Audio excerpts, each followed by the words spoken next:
21वीं सदी को तबाह करने में भी सबसे बड़ी भूमिका निभा भी सकता है।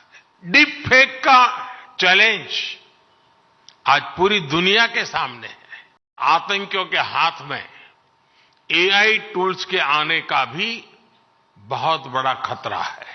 एआई के अनेक पॉजिटिव पहलू हैं, लेकिन इससे जुड़ी नेगेटिव बातें भी उतनी ही चिंता का विषय है। एआई 21वीं सदी में विकास का सबसे बड़ा टूल बन सकता है और 21वीं सदी को तबाह करने में भी सबसे बड़ी भूमिका निभा भी सकता है। डीप फेक का चैलेंज आज पूरी दुनिया के सामने है।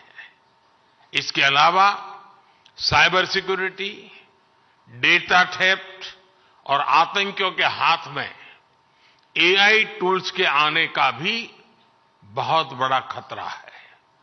अगर आतंकी संगठनों के पास एआई लेस हथियार पहुंच जाए तो उससे ग्लोबल सिक्योरिटी पर बहुत बड़ा असर होगा। हमें इस विषय पर चर्चा करके एक ठोस प्लान तक पहुंचने की जरूरत है कि कैसे एआई के गलत इस्तेमाल को रोका जाए। इसलिए ही G20 प्रेसिडेंसी के दौरान हमने responsible, human centric AI governance का फ्रेमवर्क तैयार करने का प्रस्ताव रखा था। G20 न्यू दिल्ली डिक्लेरेशन ने एआई प्रिंसिपल्स के प्रति सभी सदस्य देशों के कमिटमेंट की पुष्टि की है। सभी सदस्यों में एआई के उपयोग से जुड़े खतरों को लेकर एक अंडरस्टैंडिंग थी।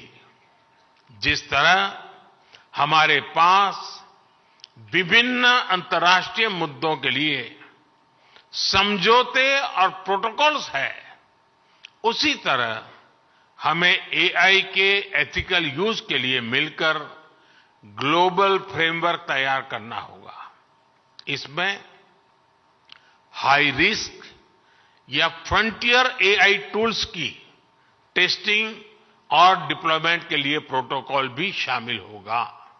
इसके लिए कन्विक्शन, कमिटमेंट, कोऑर्डिनेशन और कोलैबोरेशन की सबसे अधिक जरूरत है।